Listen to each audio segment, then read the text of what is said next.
Hello, I am Becca Rue. You are watching Rue's Musings. It's Miss Carly's birthday today, and she is out of town, 30 years old. Happy birthday, Carl. So I thought I would take this opportunity to talk about how Ayurveda has really changed my life, like actually in real time, in actual habits and feelings. Carly's the expert, right? So she almost knows too much a little bit. Like, it's hard for her to kind of wean down, and she feels some pressure, to speak about the science correctly, as she should. I do not. I'm not an Ayurvedic practitioner, so I get to just share with you my understanding, and if it's a little bit skewed, she can tell us later in a video. So I've been working with Carly for about a year, and I've also been taking a class online that's Ayurveda focused, there you go, Ayurveda focused and business focused, and you guys are actually going to all take a class with me and Carly later about changing your habits and your lifestyle. So I started the Carly's Level 1 course thinking I was definitely a Vata, because I so relate to actually the Vata imbalance tendencies, where I feel anxious about things very frequently and my mind's always going, and I like the beep, beep, beep, beep, beep, the moving around, and I'm very creative. So I was always telling Carly during her Level 1 training that of course I was Vata, and she's looking at me and being like, she's not Vata, right? Because she told us last week, Vatas are the really bony, like you can see their bones, and they're very like bird-like and light and slender, which is not my body type at all. So when I filled out the 9 pages of paperwork with Carly, I found out that I'm actually, and this is sort of rare from my understanding, tridoshic, meaning I'm almost completely equal parts all three.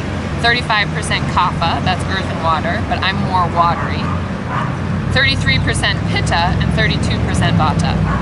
But my vata's out of balance. So how Carly describes that I think is brilliant is that in my life, vata's driving the car. I have kapha in the back seat, and then pitta, the fire, is like in the trunk being like, can I play? Can I play a little bit? And when she told me that, I was like, oh, that's so interesting. And part of what she shared with me that makes sense to me is she shared how she sees in my life all these different elements. So she says that the people who know me, maybe you're one of them, feels my kaphic tendencies by like how much of a good listener I am and being held by that. And that I'm a yoga teacher. I can really easily hold space for people. And that's a kaphic tendency from my understanding. And the pitta tendency shows up in a little bit in my inappropriateness, which you guys relate to, right? That's the fire. Really grounded people aren't saying inappropriate things, and vatas might be, but it's not quite so pointed. I like my humor inappropriateness is pretty pointed. And the creation of a business, right? The creation of owning a studio. She's like, a vata could never actually make that happen. And then the vata is in the creativity and in the movement.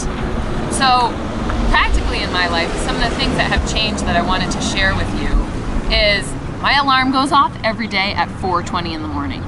Actually, that's not true. Monday through Friday, 4:20 in the morning. And it's partially because of my structure in my life, but also through this, because it's best for us inside of Ayurvedic to get up before the sun. Sometimes I go back to sleep, but it goes off and I get up and I do my morning practice, which is the chanting and the meditation. Also, my first habit shift that Carly asked me to do was to eat 3 meals a day, like hopefully in the same time frames. So between 8 and 10, between 12 and 2, and between 6 and 8 were the original time frames. Now they're shifted a little bit earlier. And not to snack in between. And that has truly changed how my body feels. So some of the joint pain that I used to have, I don't have anymore. Some of the itchiness I used to have, I don't have anymore. I'm sleeping better at night. I feel more energized throughout the whole entire day. That's definitely true. Because I wouldn't usually skip breakfast, but I would often skip lunch, which according to Ayurveda, your Agni, your digestive fire, is the highest right in the middle of the day. So that's why Ayurveda wants you to eat your biggest meal in the middle of the day, which is so interesting, right? Because we eat our big meals at night, typically in our culture, and then there's this whole push for eat a big meal at breakfast. But Ayurveda is saying like the opposite of everything else. Eat when your digestive fire is strongest. That makes sense to me. So I try to make my biggest meal be in the middle of the day, which is when I want it to be a big meal the least, right? I don't want to have a meal at all in the middle of the day, but I do now, and I feel totally different. We're coming out of winter now, but another thing that pacifies the air, the spinning, the movement of vata, which is cold and dry, is foods that are wet and warm, i.e. soups and stews, right? So that's so interesting as well. Vata imbalance people want to eat popcorn, dry and cold, chips, dry and cold, or even like, you know, sort of like carrots or celery is cold, not so dry. So we're trying to eat wet and warm, which is really interesting to me. I think the last thing I'll share with you that has changed is a practice called Abhyanga. And Abhyanga is the practice of rubbing oil on your body, because Ayurveda not only looks at your digestive health, which we've sort of talked about, but also like your sensuality and your sexuality. It's one of the pillars of Ayurveda.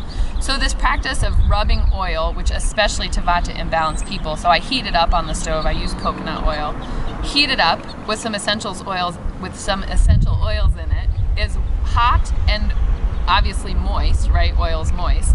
And you rub it on your body and kind of in a specific pattern. And it really has, honestly, I kind of rolled my eyes at her when she wanted me to do it, but it really has made me feel different about my body as well as about being sexy times